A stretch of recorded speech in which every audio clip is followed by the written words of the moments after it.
Okay,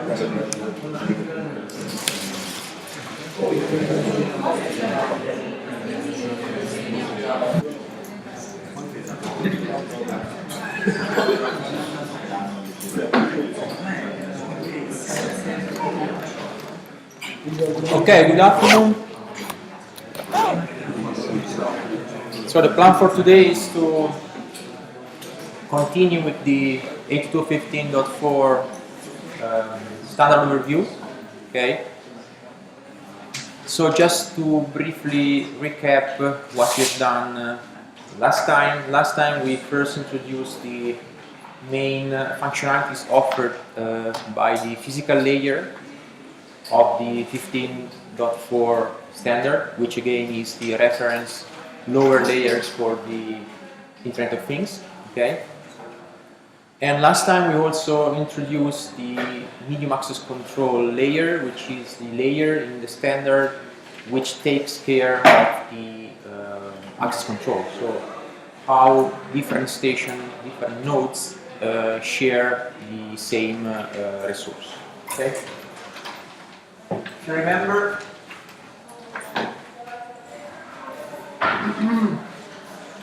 last time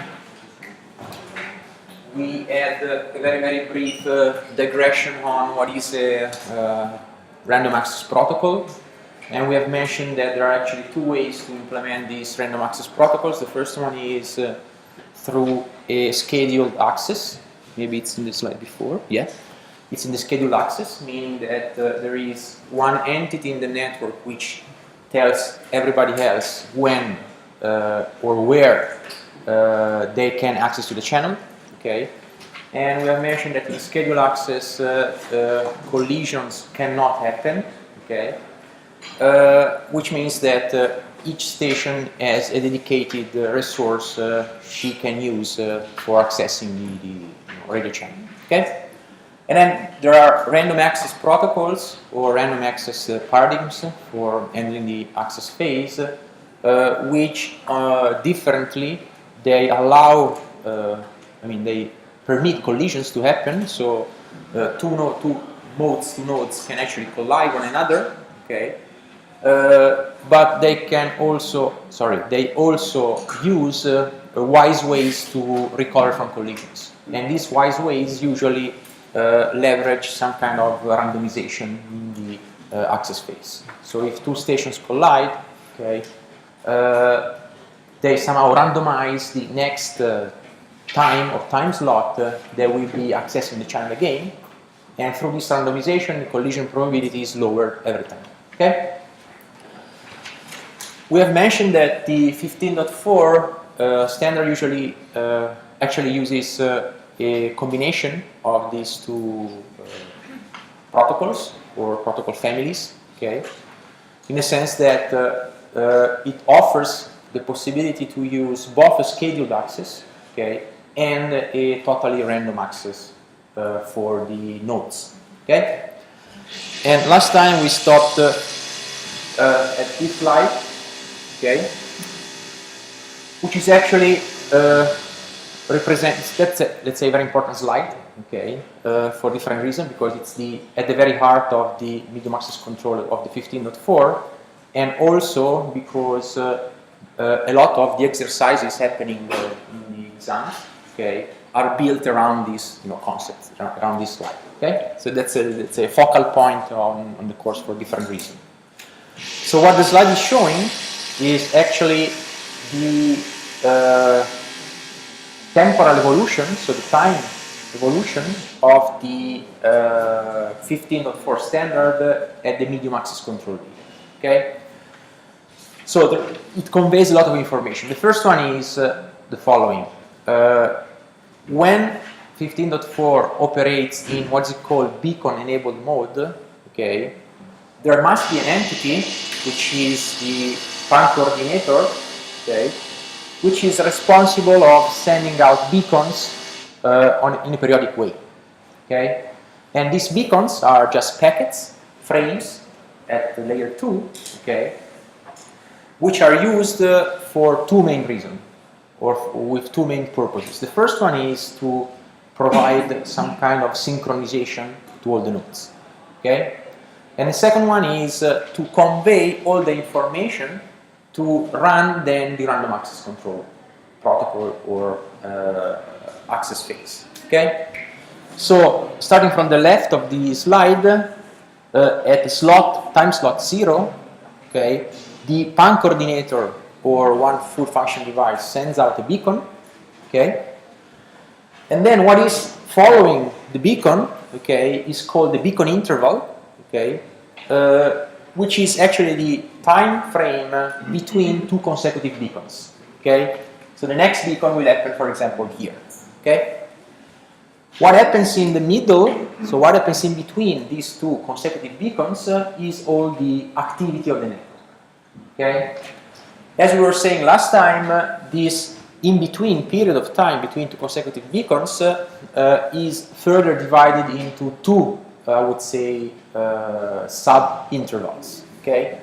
The first one, which goes from time 0, so from the time the beacon was transferred to this boundary here, okay, is the active part of the frame. Sorry, is the active part of the beacon interval. Okay, which is called in the standard jargon superframe. Okay, so in short, this white part of the beacon interval is where all the nodes in the network are active. So it's where all the nodes are ready for any kind of activity. Okay, from the communication point of view, which means that only in the white part of the beacon interval, so only in the superframe or active part of the beacon interval, all the nodes can actually send and receive traffic, okay, to and from the pan coordinator. Okay, and then the second sub-interval here, the shaded here one, which is called inactive, okay, is the part of the beacon interval where all the nodes sleep. Okay, which means that everybody in the network there is sleeping. Okay. As I was saying last time, the ratio between the duration of this first part here, so the active part here, okay, and the entire beacon interval, so the whole thing, okay, is what we've called in the past the duty cycle. Okay, so it's just the parameter which tells us what is the let's say activity degree of the network. Okay. Obviously, the higher the duty cycle, the higher the activity of the network, okay, meaning the higher the capacity of the network to transfer bits, okay, but the higher, on the other hand, is the energy consumption, okay. So, in the design phase of any network running this kind of protocol, the first thing you have to deal with is the length of the activity part, okay. So how long to set this white part here, okay? And as I was saying last time, this duration of the active part depends actually on the specific requirements you have in terms of amount of traffic which you have to deliver through the network, okay? So in very crude words, you cannot set this active part to short because otherwise the bit rate would be very low, okay? On the other hand, if you set it too high, you have high bit rate, but you have high energy consumption. So you force all the nodes to be active for most of the time, okay? Clear? So, just to give you some numbers, duty cycles must be in the order below 10%, so 0.1. Meaning that the white part here usually is 1/10 of the entire beacon interval, okay? That's just, the maximum, just a number to keep in mind when talking about duty cycle. Okay? Excuse me, can you repeat the thing? Which one? The last thing you said, 1/10. What I was saying is that a common number which you find for sensor networks is to have duty cycle not above 10%. Meaning that the active part is not longer than 1/10 of the entire beacon interval, okay? Or alternatively, you sleep for 90% of the time and you are active for 10% of your time, okay? Okay, so then if we look at the active part, so the white part only of the beacon interval, we soon see that there is a further subdivision, okay, in two subintervals again. The first one is called CAP, which stands for collision access part, okay, and the second one is called CFP, collision free part, okay. And as the name suggests, this is where, I mean, in the cap is where the the access is managed through random access protocols, okay. On the other hand, in the collision-free part, that's where the access is managed through a scheduled access protocol, okay. So let's first talk about the CFP, so the collision-free part, okay. Again, the collision-free part is just a bunch of slots. Here, slots from 9 to 15, okay, which are used in a scheduled way, okay, meaning that there must be someone, okay, who tells all the nodes, all the modes, all the sensor nodes, okay, when they have to talk, okay. So the idea is very simple. The pan coordinator, or the entity who is sending out the beacon here, okay, this first message here, okay, writes down into the message, which is called beacon, okay, who has to use the slots which belong to the CFP, so the collision-free part. So basically, the pan coordinator tells all the nodes, okay, what is the slot assignment in the scheduled access part, okay. So in the beacon message here, okay, the piece of information which is needed is something like mode number 3 will have to use slot number 12. Mode number 4 will have to use slot number 9, and so on and so forth. Meaning that it's the pan coordinator through the beacon, okay, which, let's say, manages the scheduled access part. So it's the pan coordinator who decides who has to talk and when it has to talk in the collision-free part, okay? So just keep this in mind, because when we will see how this beacon message is done, is formatted, okay, it will become clear how the pan coordinator just conveys this information, okay? In a sense that you have to expect to have in the beacon message some fields which tells you for one slot in the GTS, in the CFP, okay, what is the mode which needs to use that slot, okay? Is it clear? Okay. Then this stuff here, I mean the collision-free part, okay, is also another term which is somehow recurring, is the guaranteed time slot, which are the slots of the collision-free part. So the time slots in the collision-free part are called guaranteed time slot because, in a sense, they are guaranteed by the pan coordinator to all the accessing stations. Let's say. Okay. Then, in the collision access part, in the CAP here, okay, the access is random one, okay, meaning that there's no schedule, okay. Everybody in principle can use the resources which belong to this collision access part here, okay, which means that collision may happen, okay, between stations, two or more stations which choose, for example, the same slot, like slot 4, okay. However, there must be some kind of randomization if this collision happens, okay. And starting from today, we see how this collision access part is managed, okay. Questions so far? Okay, so one last comment here before moving on to the collision access part characterization is the following. All the nodes in a 15.4 beacon-enabled network, they are all synchronous, meaning that they all switch on at the same time, which is at the slot 0, so when the pan coordinator is sending the beacon, okay, and they all switch off at the same time, okay, which is basically when the active part ends, so slot 15 in this slide, okay. So they all switch off and on and off synchronously, okay. What I'm saying is that all the nodes in the network are always active in all the first 16 slots of this light. Okay? Do you think it's, I don't know, effective or not? Yes, no? So why they, decided to do like that?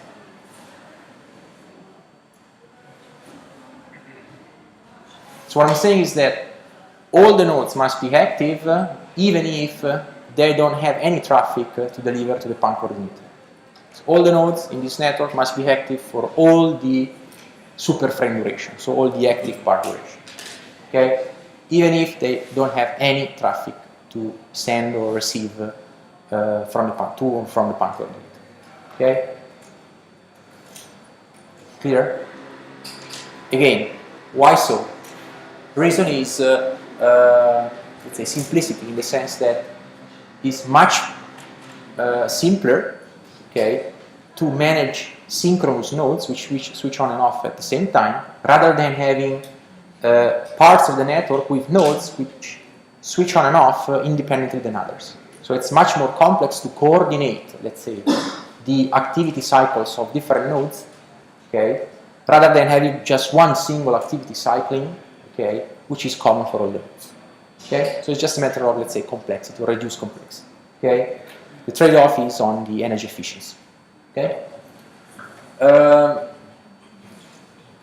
the other comment deals with the absolute value of this beacon interval. That's a mistake. That's not a frame. That's not a frame length. That's a beacon interval duration. So the beacon interval, okay, can span from 15 milliseconds up to hundreds of seconds. Okay. Obviously, the beacon interval is not fixed. It cannot be fixed. Okay. It should not be fixed because, again, the beacon interval duration depends on the application you are designing. Okay. If you need to design an application with, I don't know, high duty cycle, you can do it by modulating how long the beacon interval shall last. Okay. On the other way around, if you need to design an application with very, very low duty cycle, okay, you can do that just by increasing the sleeping part of your beacon interval. Okay, so it's just everything is parametric here in this step. Okay, clear? Okay, so let's focus on the CAP. How is the access managed there? Okay. So in very few words, the access there is managed through what is called CSMA, okay, which I guess you already know from other courses. CSMA is carrier sensing multiple access. Okay. Who has already seen carrier sensing multiple access? CSMA? Yes, no? Who knows what is CSMA? Okay, who does not know what is CSMA? Okay. So it is very simple. Okay, in CSMA, one station, okay, which needs to access the channel, so which needs to send out something on the channel, okay, before sending out this piece of information on the channel, okay, it first, let's say, scans the channel, so senses the channel, okay, and it does the transmission, performs the transmission only if the channel is sensed free, okay, for a given amount of time. Okay, in other words, one station which is willing to access the channel, okay, before accessing senses the channel, it refrains from transmitting, okay, until the channel is busy. Okay, clear? That's very, intuitive and simple idea. Okay, I don't transmit as soon as I have something. Before transmitting, I just see if the channel is actually free. Okay. And if it's free, the probability that I'm capturing the channel, so the probability that I'm the one who will be using the channel singularly, okay, is higher. Okay? What's the problem? The problem is that even with carrier sensing, you still might have collisions. So carrier sensing does not prevent collision from happening. Okay? And the other problem is that if you are in a congested kind of situation, okay, most likely when you scan the channel for, let's say, activity, you will find the channel always busy. Okay, which means that you need to have some ways to refrain or to, let's say, dilute in time the future access attempts which you perform on the chain. Okay? In other words, if the network is congested, okay, there's no use that all the stations keep trying accessing the channel every single time slot. Okay? But it's more, let's say, efficient to lower down the congestion if the access attempts happens randomly, okay, or over longer interval times. Okay? So just keep in mind the general idea of CSMA, okay? And let's see how CSMA is actually implemented in 15.4. Let's say the core of the 15.4 implementation of CSMA is the back-off procedure, okay? Back-off means exactly what I was saying. So it's no use that the station, seeing the channel busy, okay, keeps trying sensing the channel, okay?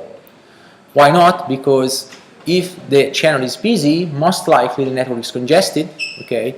So keep trying accessing the network has the side effect to increase congestion itself, okay? So it's much more efficient that in the case the network is congested, the next attempt of a station is somehow happens somehow in future time slots, okay? And which time slot to choose for the next attempt is, let's say, chosen by the back-off procedure. So it's the back-off procedure which tells each station, okay, when the station has to access the channel, okay, for sensing activity, okay? So, which are the, what is the back-off procedure for CSMA? Just one very general comment, okay? So, for sure you have seen CSMA, or most of you have seen CSMA in other courses and applied to other technologies, let's say, like Ethernet plays with CSMA, Wi-Fi is using CSMA, okay, and other protocols are also using CSMA, okay. The idea is the same, I mean, the idea is similar, okay, it's common to all these implementations, okay. However, the implementation which is used, let's say, in 15.4 is slightly different for the reasons we will just point out here, okay? So it's just a warning that they all look the same, okay? Wi-Fi, Ethernet, 15.4, okay? But the details of implementation are slightly different, okay? And maybe we'll get back on these differences when we will be over with this part. So we'll comment on these differences later on. Okay? So what is the ingredients of the CSMA procedure, or better, the back-off procedure in 15.4? Okay? So we have three main, let's say, variables or components which are maintained by each station which is willing to access the channel. Okay? The first one is the NB, which is the number of back-off periods or back-off times. Okay? So basically is the number of times a station tried to access the channel, okay, or better, the station sensed the channel and found the channel busy, okay, so the number of attempts, failed attempts to sense for a free channel, okay. This is initialized to 0, okay, or is reset to 0 whenever a successful transmission happens, okay, and is, let's say, incremented by 1 for every, let's say, unsuccessful attempt. Unsuccessful attempt means that one station is sensing the channel for trying to send something, but it has sensed the channel busy, okay, so it could not access the channel, okay. That's called a failed attempt in accessing, okay. Then the second parameter, okay, is the so-called contention window, CW, okay, which has the same name of a parameter in Wi-Fi, just to create more confusion, okay, but has totally different meaning and usage, okay. Contention window here is simply the number of so-called back-off periods, okay, which must be sensed as free by a station, okay, to let's say, declare a successful attempt. In other words, one station which wants to access the channel, okay, has to sense the channel, okay, as free for a given amount of time, and this amount of time is depending on this contention window parameter. Okay? Clear? Meaning that if the channel is not sensed free in all the contention window equivalent time, okay, then we have an unsuccessful attempt, meaning that the station could not access the channel. Okay? Clear? A backoff period is a parameter of the standard, and is the duration of 20 symbols, so it's in the order of microseconds, meaning that the station willing to access the channel has to sense the channel for, I would say, a couple of microseconds, okay? And if the channel is free in all these time interval of a couple of microseconds, then it can access the channel, okay? Otherwise not, okay?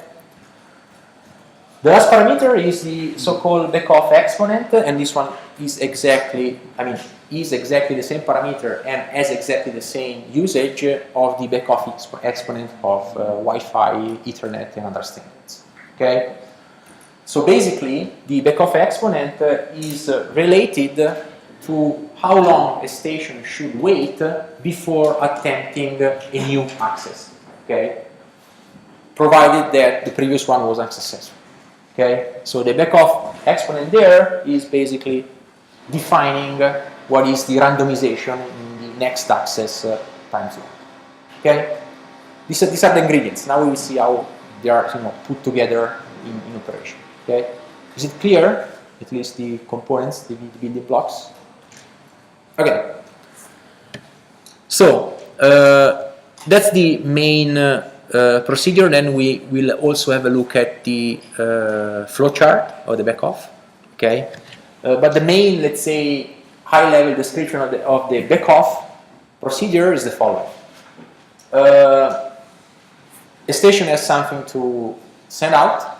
Okay, the first thing he does or she does is to wait for some time slot to randomize again the access. The first, let's say, time instant. Okay, and this randomization is performed by choosing randomly, okay, one slot in the interval which goes from 0, which means access now, okay, to a value, okay, which is 2 to the BE minus 1. Okay, so basically this means that you have a window there which goes from 0 now, this time slot, okay, to a time slot which is given by that function of parameter BE. Okay. Once the station has picked one number in this interval in a random way, okay, it just differs, so it counts the time slot up to the number she has picked, okay, and only at that time she can actually perform the access procedure, meaning she can start scanning for sensing activity on the channel. Okay? Clear? So you can see easily from that window definition, okay, that as you increase parameter BE, so as the parameter BE goes up, okay, meaning as the number of attempts which are basically as the number of attempts increases, okay, parameter BE goes up, which means that the right boundary of that window, 2 to the BE minus 1, increases, okay? Which means that the more you try to access the network and you fail, okay, the longer is that window, okay? Which means that the lower is the probability to fail again, because the lower is the collision probability, because you choose a slot in a larger window, okay? Okay, so we are there, which means that we are at the point where we know when we can actually try to access the channel. Okay, so we can perform sensing. Okay, and to perform sensing, we use one of the functionalities we have seen last time provided by the physical layer, which is the so-called clear channel assessment, okay, which means that the station is on a channel, on a frequency channel, okay, calls a physical layer procedure or function, which is CCA, okay, which just scans for energy on that specific channel, okay, for a time duration which is dependent on CW, okay. In other words, if this station performing clear channel assessment sees that the channel is free for all the CW consecutive backoff period, so that couple of microseconds I was saying before, okay, then the station can transmit. Okay, clear? Which means that if the channel is free for CW consecutive backoff periods, the station can just send the message she has, okay, and in case acknowledgement is requested, okay, it has to wait for an acknowledgement. Okay. 2 comments here. As we will see, acknowledgement is not requested or may not be requested, meaning that the communication in the collision access part can be acknowledged or not. Okay. If the communication requires an acknowledgement or not, is embedded into the frame which is sent out, which means that the frame which is sent out by the sender contains, okay, an explicit request for an acknowledgement to the receiver. Okay. And if this request is not there in the transmitted frame, the acknowledgement is not there. Okay? Clear? Second observation. Transmission happens frame by frame, which means that if you want, the error control mechanism which you are using, or which 802.15.4 is using, is of a stop and wait type. Okay? You know what stop and wait is? Stop and wait is very easy. Is one of the most basic automatic repeat request schemes. So it's one of the most basic error control schemes, which just requires that each single packet, frame, segment which is sent out, okay, has to be acknowledged before a new frame, packet, segment can be sent out in the following way. Okay, so the kind of ping-pong error control scheme. Okay, 15.4 uses a stop and wait kind of approach, meaning that each frame has to be acknowledged if requested. Okay, clear? Okay, so we were here, which means that we were lucky to find the channel free for this amount of time. Okay, we sent the frame and we were lucky to have an acknowledgement. Okay, fine. Let's see the other possibility. The other possibility is that once we start performing sensing, so once we call the CCA functionalities at the physical layer, okay, if the channel is busy or becomes busy during the sensing phase, okay, then we have a failed attempt, meaning that we were not successful in actually sensing a free channel. Okay, and the effect is twofold here. The first effect is that the backoff exponent, okay, is increased by 1, okay, and this, let's say, trick here has the effect that the next window is enlarged, which means that you have lower probability to fail again in the future. Okay. And the second effect is that you take the NB parameter, so the number of backoff attempts parameter, and you increase it by 1. Okay, so you just count the number you are failing. Okay, clear? And then what you do is just to, apply this procedure for every frame which you have to send. Okay. In case you fail too much, so in case you attempt to send frames and fail for too many consecutive times, okay, you just discard the frame, okay, and usually you signal this discarding to the upper layers. So that the medium access control is just saying, I cannot send this frame, okay, do something, okay. And this happens when this NB parameter here, okay, the number of backoff attempts goes above the given NB max here. Okay? Is it clear? Okay. So some further details on how CSMA is applied to 15.4. Okay. So all these sensing, access, transmission, acknowledgement procedure, okay, must end within the collision access part. So always remember that we are constrained in all those, let's say, slot at the very beginning of the beacon interval, which we call collision access part. Okay. This means that we cannot wait forever, okay? Which means again that if we are actually in the backoff procedure, okay, but the collision access part is coming to an end, okay, basically the backoff procedure is deactivated, okay, and the frame is just stored in the buffer, okay? So all these access backoff and sensing procedure must end in the collision access part. If they go too long, okay, they are postponed to the next beacon interval. Okay. CSMA is not applied to beacons, which means that the pan coordinator does not run CSMA before sending out beacons, okay, but just sends the beacons on a time-slotted fashion. Sorry, on a periodic fashion, once every beacon interval. Okay. And the backoff is not applied to acknowledgements also, which means that the acknowledgements, if required, they are sent straight away, without having to wait for the channel to be free.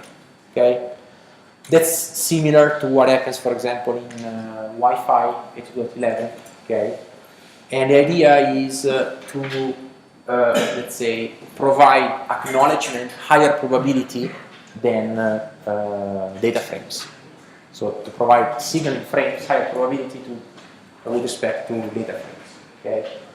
And you do so just by deactivating the carrier sensor, okay? Which means that the acknowledgement capture the channel, okay, with higher probability than data frames. Okay?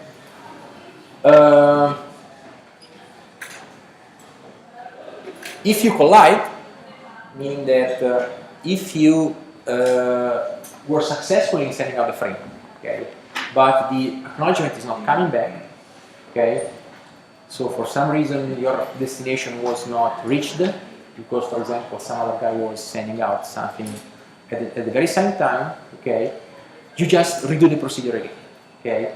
So there's no way of keeping memory of the backup states, let's say, over consecutive unsuccessful transmissions. Okay. In other words, that's the main difference of this backup procedure with respect to the Wi-Fi one or Internet one, in a sense that the backup procedure in 15.4 only manages the sensing and access phase. Okay, so it's not managing the full sensing, access, and retransmission phase. Okay, in Wi-Fi it's the full thing. So if you fail to send a frame in Wi-Fi, meaning you were successful in accessing the channel, you send out the frame, but the app didn't come back, okay, then you backed off. So you kept memory in Wi-Fi of a failed attempt on the full process, rather than, like in 15.4, only in sensing and access. Okay?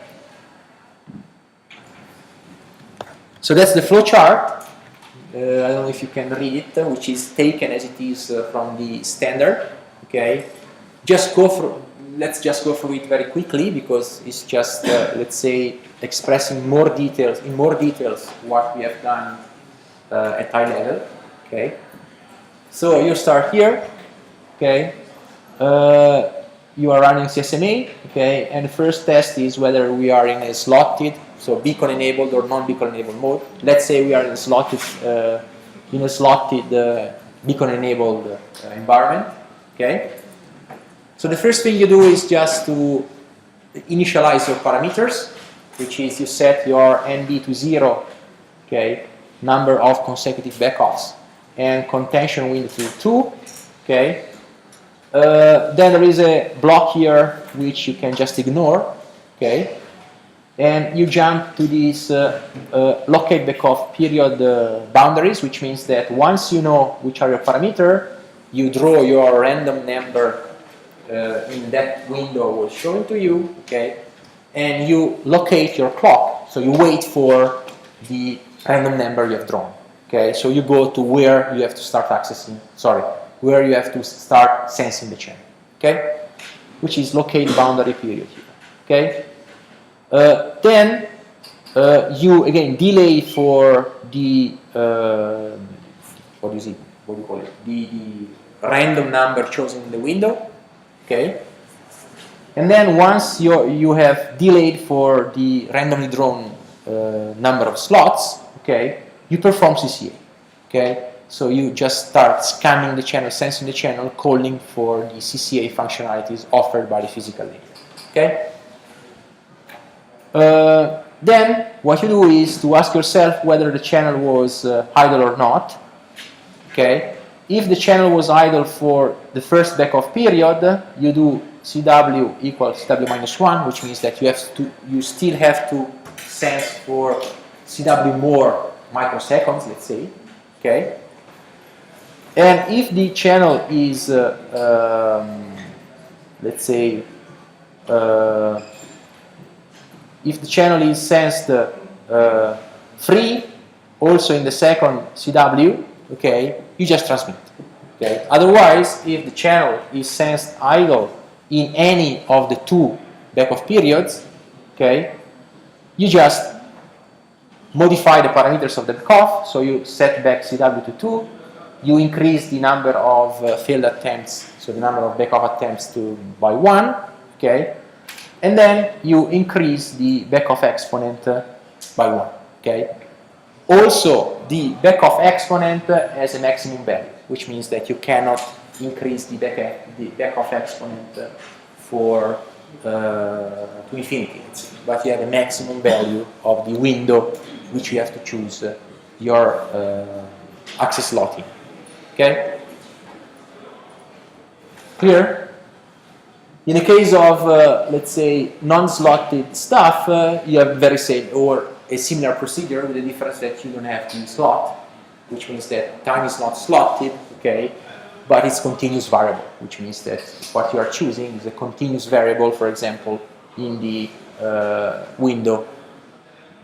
Okay? Clear? Questions?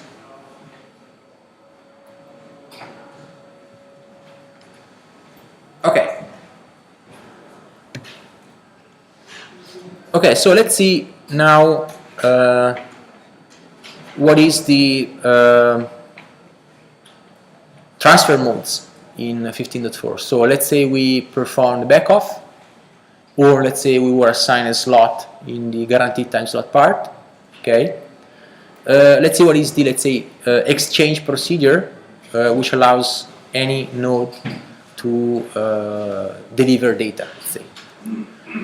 There are actually two modes which are defined, which are specific to the case of beacon-enabled and non-beacon-enabled operation mode. Okay. The first one is this one, so the one shown in the slide, which refers to the case where we are beacon-enabled. So we have the beacon interrupt structure I showed you before. Okay. And I have here two subcases. The first one is from the device to the PAN coordinator, okay, on the left-hand side, and the other one is the case where the data has to be delivered from the coordinator to the device itself. Okay. So that's very easy. If the traffic is uplink, which is most of the, let's say, the highest amount of traffic in common sensor network. Okay.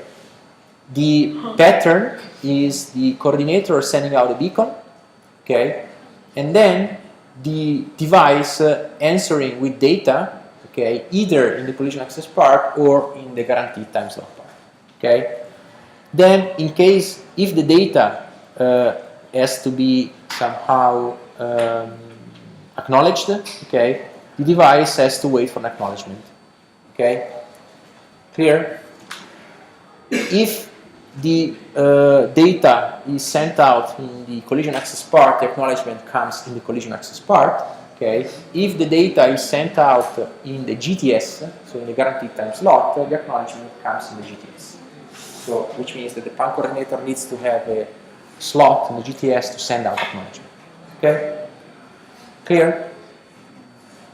So if the traffic is downlink, so if the PAN coordinator has to send down traffic to the node, okay, the exchange is a bit more refined in the sense that we always have the beacon, because we are in beacon enabled mode, okay. Then it's the network device which is requesting data, okay. The data request is acknowledged by the PAN coordinator, and then comes data, okay. And then finally we have an acknowledgement here, okay. Why do you think it is like this? So this is the case where the data must go from the PAN coordinator to the node, okay. Why not just sending out data without having the device to request for data?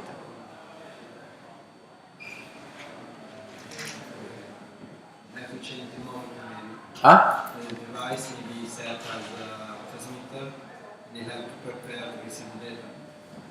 Okay, that's one reason. So what he's saying is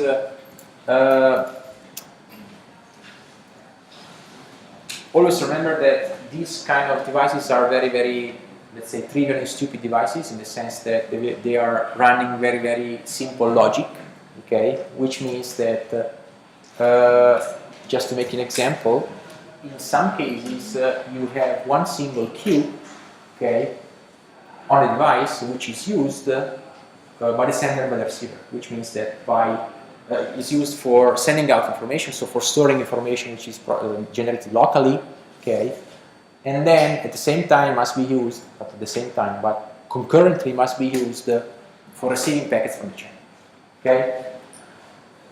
So if you have these kind of constraints, you want to be 100% sure that when you are sending data to this device, just to make you this very clear example, the queue of the device is there for receiving data, and it's not being used for storing data of the sensor, let's say. Okay? That's why we have this explicit data request from the device to the PAN coordinator. Okay? Because, as your colleague was saying, the PAN coordinator must be 100% sure that the device is actually ready for receiving data. Okay? So we have this, double exchange here. Okay? You have the same, very similar pattern in case of non-beacon enabled mode. The only difference is that you don't have beacons. Okay? Which means that the transmission of data from the device to the PAN coordinator can happen wherever in time. Okay? And the same thing happens for the transmission from the coordinator to the device. Also in this case, it's the device who has to explicitly request for data, okay, other than the PAN coordinator sending out data directly. Okay? Clear? So very, very simple and easy. Okay, so let's have a very quick look again of the, let's say, format of the minimum access control frames. Okay?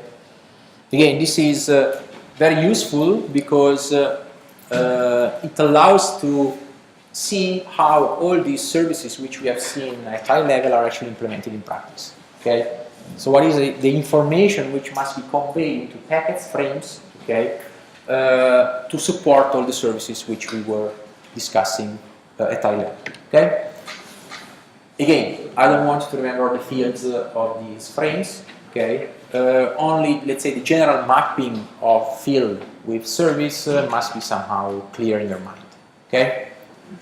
So that's the frame structure for a generic minimum access control 15.4 frame.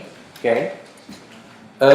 This frame is composed of, let's say, different parts. Okay? a frame control, which we will describe in 1 second. Okay.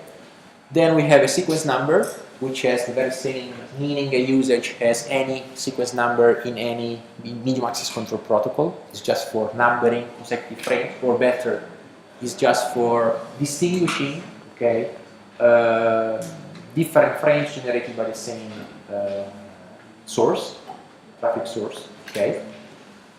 And then I have here 4 fields, which are called addressing fields. Okay. I have a destination pan identifier, destination address, source pan identifier, and source address. Okay. So why 4 fields? How many fields? How many addressing fields you have in IP? In one IP packet. How many fields you have? Addressing fields. So what addresses are in one IP packet? Huh? Source and destination, right? Okay. Why you have 4 here? Why not just 2?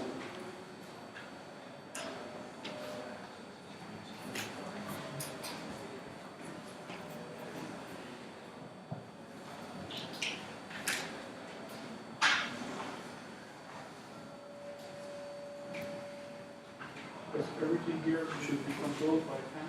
So So we should know which node is PAN, the address of PAN, so going to contact. okay, so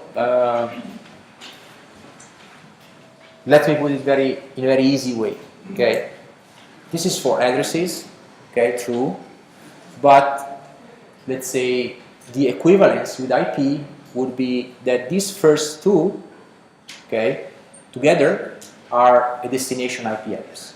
Okay, and these second 2 together are a source IP address. Okay, in a sense that the destination pan identifier identifies uniquely, okay, one personal area network. In other words, one pan coordinator. Okay, as we will see when we will talk about the networking layer. Okay, all the pan coordinators which are managing a network, they have a unique identifier, which is equivalent, if you want, to the network part of the IP address. Okay.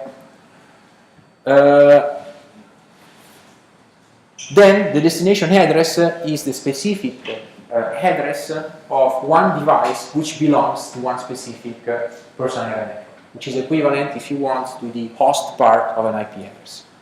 Okay. The same is true for the sources. So you have a source pan identifier and you have a source address here. Okay. As you can see from this slide, the sites of these addresses, so the sites of these addressing fields is not fixed like in IP, but can change. Okay. And for example, you might have or you might not have the source and destination pan identifier. Okay. And also you might or might not have the source and destination addresses. Okay. Why so?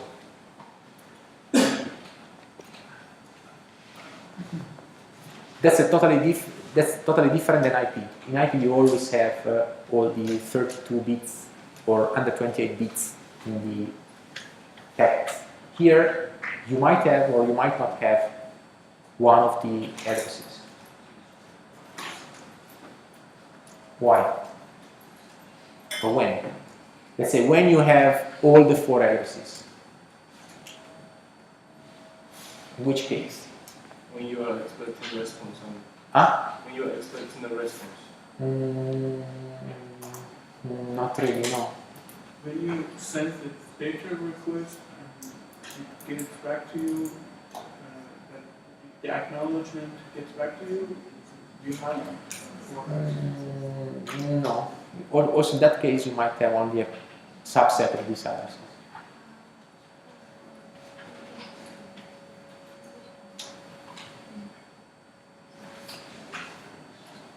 So let's say you have all the 4 addresses when source and destination of this frame, okay, do not belong to the same personal area network. In other words, you have these 4 addresses when you have one personal area network which is managed by one pan coordinator, another personal area network which is managed by another PAN coordinator, and the two PAN coordinators are somehow connected. Okay? And you have all the four addresses when you have one node belonging to PAN 1, so to personal area network 1, which is willing to send out a frame, okay, to one node which is connected to personal area network 2. Okay? In that case, you have to identify who is sending in network 1 and to whom this guy is sending in network 2. So you need all the four addresses. Okay? When you can just elide some of these addresses, so when you can just set these addresses to 0.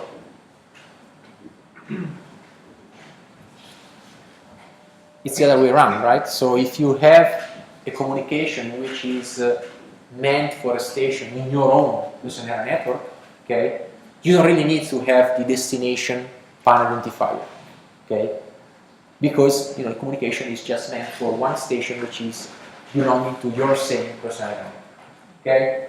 So you can actually play with these addresses here, eliding, so canceling one of these addresses depending on what is the context of the traffic you're sending out, okay. Clear? It's the same thing which happens in 15 Wi-Fi. Also in Wi-Fi you have 4 addresses in the Wi-Fi frames, right? Okay, because also in Wi-Fi you are or you need to be identifying, okay, what is the source, MAC address, what is the address of the access point you're connected to, and in case you have an extended service status code, you have also to identify the access point your destination is attached to, together with the minimum access control of your destination. Okay? So that's the same principle. Okay? Clear? Okay, so let's see what you have then. You have some fields which are, again, auxiliary and which deal with security. So that's the part which we will not cover in this course. Okay?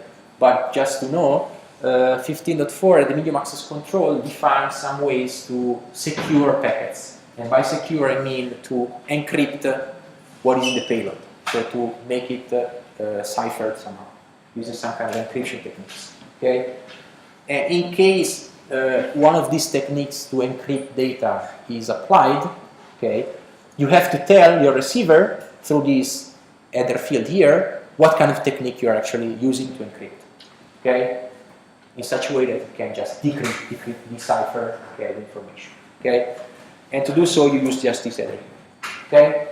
If the information is sent out plain, so without any encryption technique, this header is not there, which means it's 0. Okay? Clear? Then you have the payload, which is the data, whatever comes from the upper layer. Okay?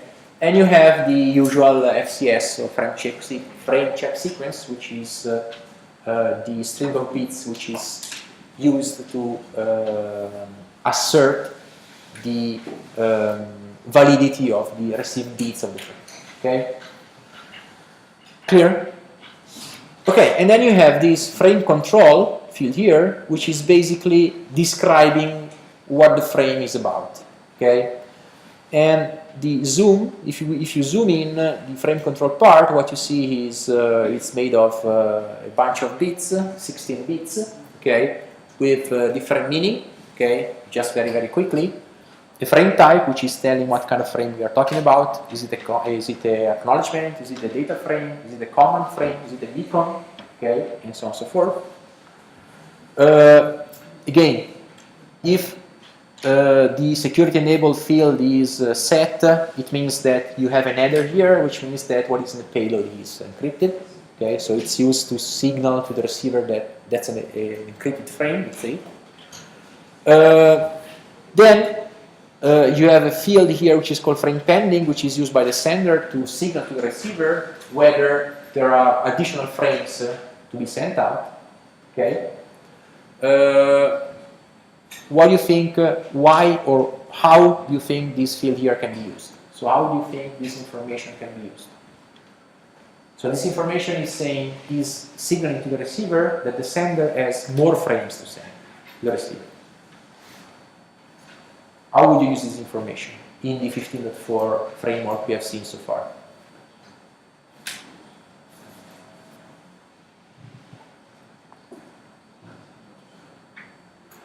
So suppose that this is a frame, that's a data frame sent from a device, so from a sensor, from a remote, to the pan coordinator. And suppose that in this frame, the mode is saying that this device has more frames to be sent up to the pan coordinator. How would you use it? Use it for backup. Back off like what? In CSNA, we use it so we know that how many more time we have to scan the channel to see. No, not really. You could use it for doing backup, but it's not for this mere reason. I could assign more GPS to the. For example, so if I have, let's say, a greedy station, so a station which is always asking or always telling me that it has frames to send out, okay, I can, let's say, schedule in the next beacon interval more slots to this station, okay, such that I can just empty the transmission buffer of this station, okay. So it's the kind of feedback you have from this station which you can use to do scheduling in the next beacon intervals, okay? Then you have the ACK request, which is whether the frame is requesting an acknowledgement or not, okay? And then you have basically these three fields here, PAN, ID compression, destination addressing mode, and source addressing mode, okay, which combine with these four addressing fields in the header, okay, signals to the receiver what it needs to expect to be received. Okay, so given a specific combination of these fields here, okay, the receiver can get to know that the frame is only carrying, for example, source and destination addresses without PAN identifier, because source and destination are in the same network as one another. Okay, or another combination of bits of this PAN ID compression, destination addressing mode, and source addressing mode together with these addresses here is signaling to the receiver that all the four addresses are there, okay? So the receiver is expecting or must expect to receive, to be reading four addresses there, okay? So one last thing on addresses here, okay? As you can see, if you look at the sites of source and destination addresses, okay? You have different sizes. So 0 we already mentioned, right? Okay, but if the source and destination addresses are there, okay, they can be of 16 bits or 64 bits. Okay, which one to choose?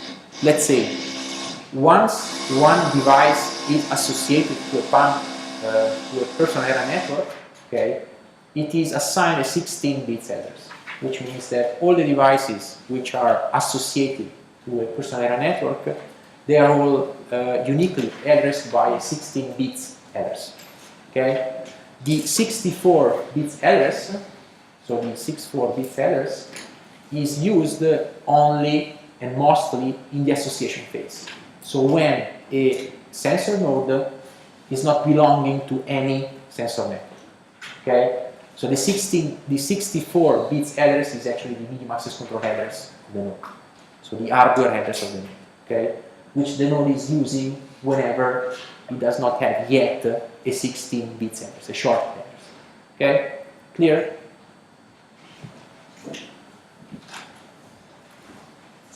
Questions? Okay, so let's see again very quickly the beacon frame. Why the beacon is important? Because again, it contains all the information to build up the system, I would say.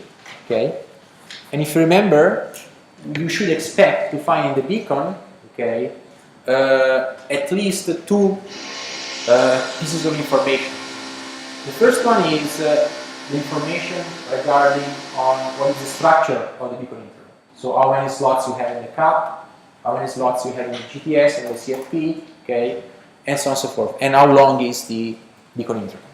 Okay, that's one piece of information. And the second piece of information is how the guaranteed time slot are used, the schedule kind of information which is needed to assign slots in the GTS to nodes. Okay, So let's see if we have this information in the beacons here.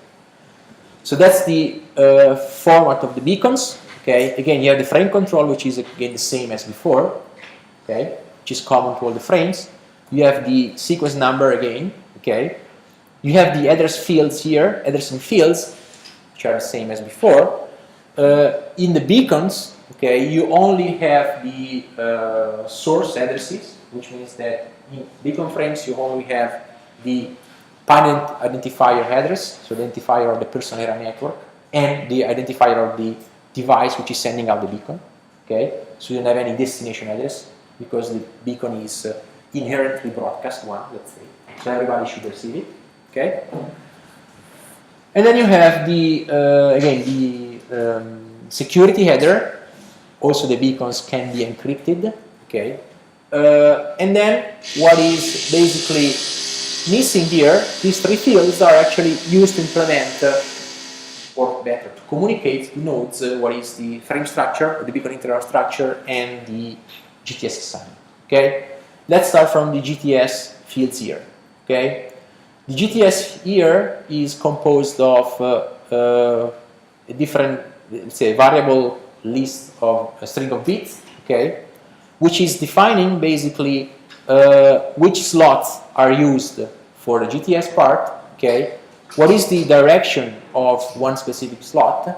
For example, one slot can be used in downlink or in the uplink, okay, from the PAN coordinator to the PAN coordinator, okay.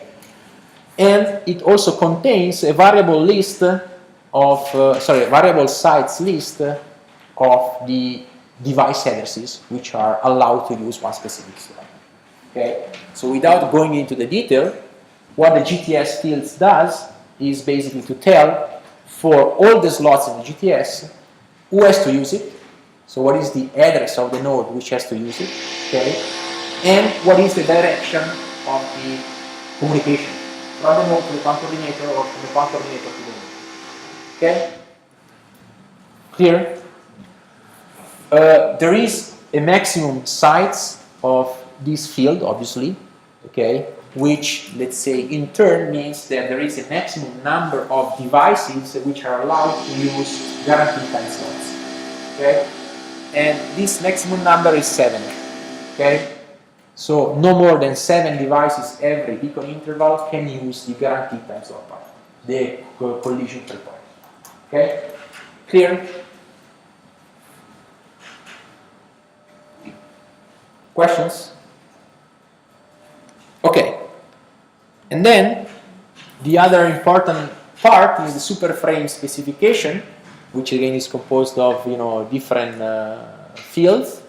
Okay.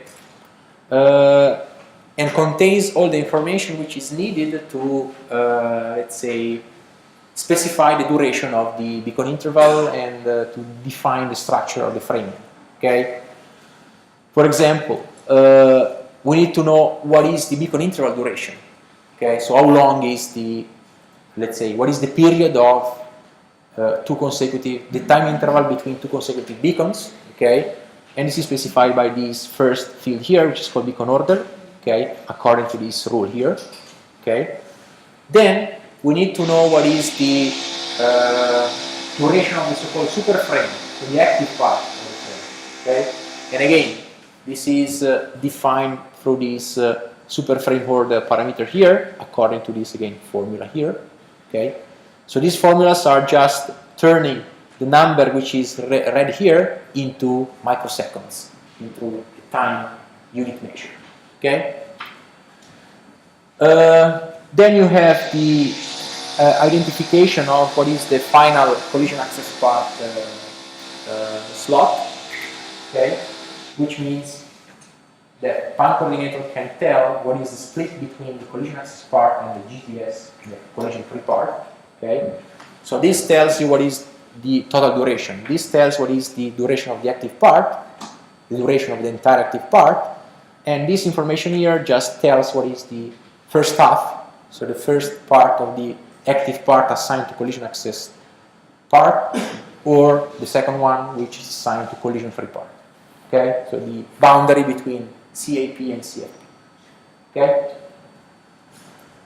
Then you have this field here, which is, let's say, not of interest to us, at least. And then you have these two last fields, which is basically saying whether this specification is sent out by the pan coordinator or not, okay, and whether the pan coordinator allows us access association to that specific network. Okay, so this bit here is just telling all the nodes which receives the beacon whether they can access the network or not. Okay, clear? So again, what you have to remember, okay, is basically that the beacon contains all the information to manage the schedule part. This is the GTS field here, okay, and to manage the, let's say, timing of the access. Okay, so the structure of the beacon interval, the duty cycle of the network, and so on and so forth. Okay. One comment here. These parameters, meaning the scheduling, so who uses which slot and how long to set the beacon interval, how long to set the active part, and so on and so forth, okay, can be changed with a frequency which is the very same frequency of the beacons. Okay, so in other words, the pan coordinator can modify the structure of the network from a let's say temporal point of view every beacon interval. Okay, depending, for example, on information which is coming from the devices, like the pending frame field, which we commented a few minutes before. Okay, clear? Questions? Okay. Okay, then you have a data frame, which let's say are the generic containers which you can use to send out data. Okay. What's important here is to remember this number here. Okay. So out of the 127 bytes available at the physical layer, if you cut out all the header part, which I showed to you at the medium access control layer, it comes out that the payload size of a 15.4 frame can be as high as 104 bytes, okay, which is again very limited amount of information, okay. And then you have again egg frames and common frames. These I would just skip because it's just specific or particular framing structure, which is, let's say, taken from the general structure which we already commented. Okay. Couple of last thing before quitting is basically how the network is formed. So how to build up actually a network, okay? There are a couple of ways to build up a network. Build up a network means that one node is switched on, okay? And say this node is a full function device which is not running as pan coordinator, so it just switches on, okay? And it wants to actually associate to some network which is available. Okay? So the first thing that this node, switching on node, okay, has to do is to actually get a list of available personal area networks. So to get a list of available pan coordinator to associate to. Okay? And to do so, this guy here has two possibilities. The first one is called active scanning, okay?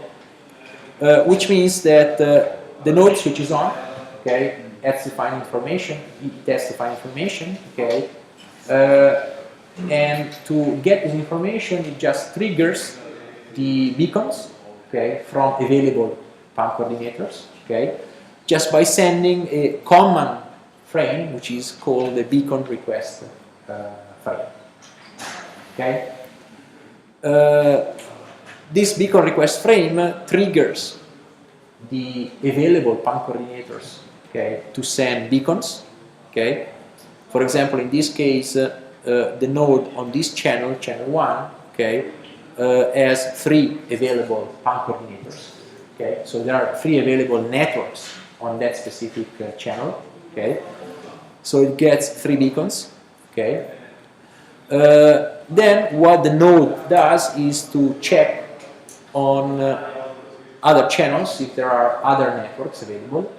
Okay, so it sets to another channel, to a different frequency channel, using one of the physical layer functionalities provided again by the physical layer, which is, you know, to switch the frequency of usage, okay, or frequency of communication. So it sets to a different channel, issues another beacon request message, okay, and waits for beacons, okay. Then it does it for all the available channels, okay, and in the end it has to choose one of the pan coordinator to associate to, okay. And the association is performed according to some, let's say, arbitrary criteria, okay, meaning that which one to choose is not part of the standard. So the standard does not tell a node which pan coordinator to choose, okay. What do you think would be a nice policy for choosing a pan coordinator?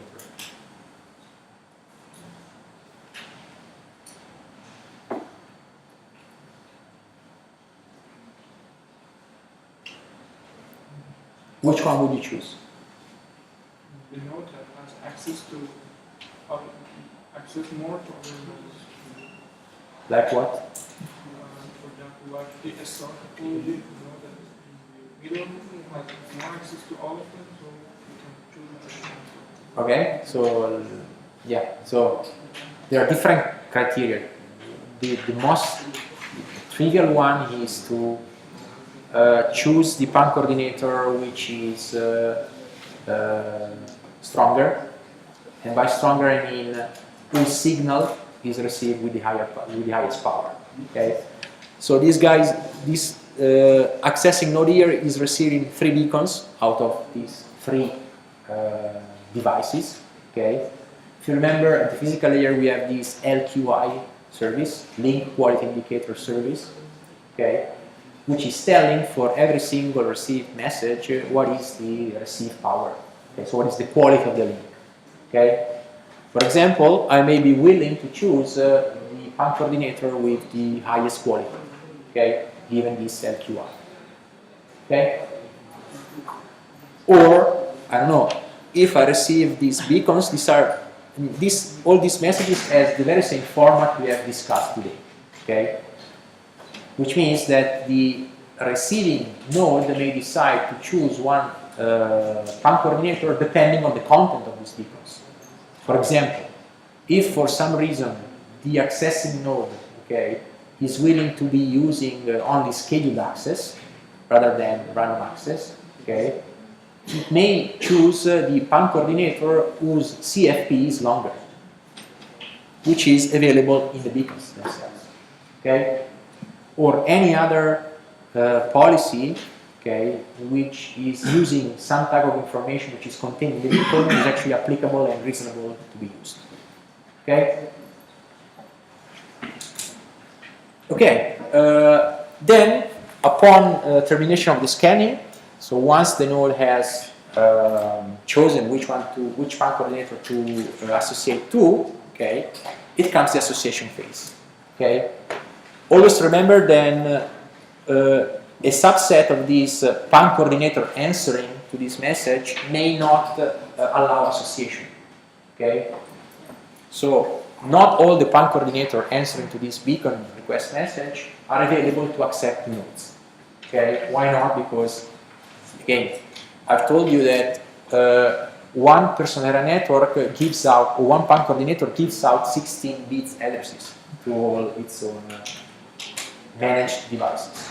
Okay, so one reason to refuse new association is to, you know, because you have exceeded the maximum number of addresses you have available in your network. Okay, so you can just refuse association in that case. Okay, this is active scanning. Passive scanning is the same, with the difference that you don't just issue beacon requests, but you just wait for the usual beacons sent out by the PAN coordinators. Okay? Okay, so once you have chosen which PAN coordinator to be using, okay, you need to associate, okay? And again, this picture is taken from the standard, so it's not very clear, okay?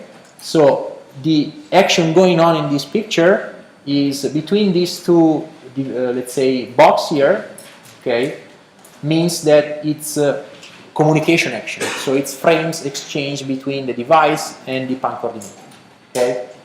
The action going on between this box here and this box here and this box here and this box here is action taking place at the node, okay, and at the PAN coordinator, okay?